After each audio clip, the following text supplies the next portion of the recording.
Iisa ang tunay na Diyos.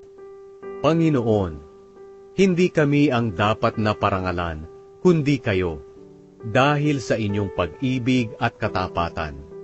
Bakit kami kinukutya ng ibang bansa at sinasabi nilang, "Nasaan na ang inyong Diyos?" Ang aming Diyos ay nasa langit, at ginagawa niya ang kanyang nais.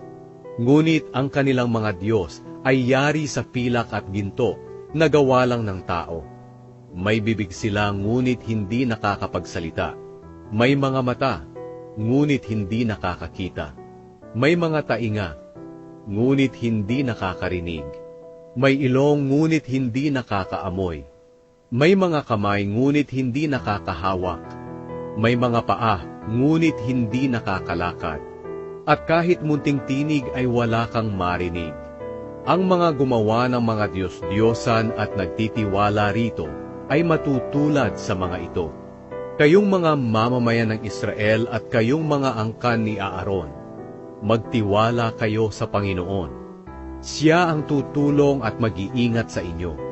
Kayong mga may takot sa Panginoon, magtiwala kayo sa Kanya. Siya ang tutulong at mag-iingat sa inyo. Hindi tayo kinakalimutan ng Panginoon. Pagpapalain niya ang mga mamamayan ng Israel at ang mga angkan ni Aaron. Pagpapalain niya ang lahat ng may takot sa kanya, dakila man o aba. Paramihin sana kayo ng Panginoon, kayo at ang inyong mga angkan.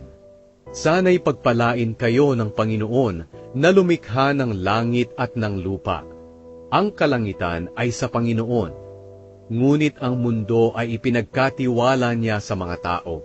Ang mga patay ay hindi na makakapagpuri sa Panginoon dahil sila ay nananahimik na.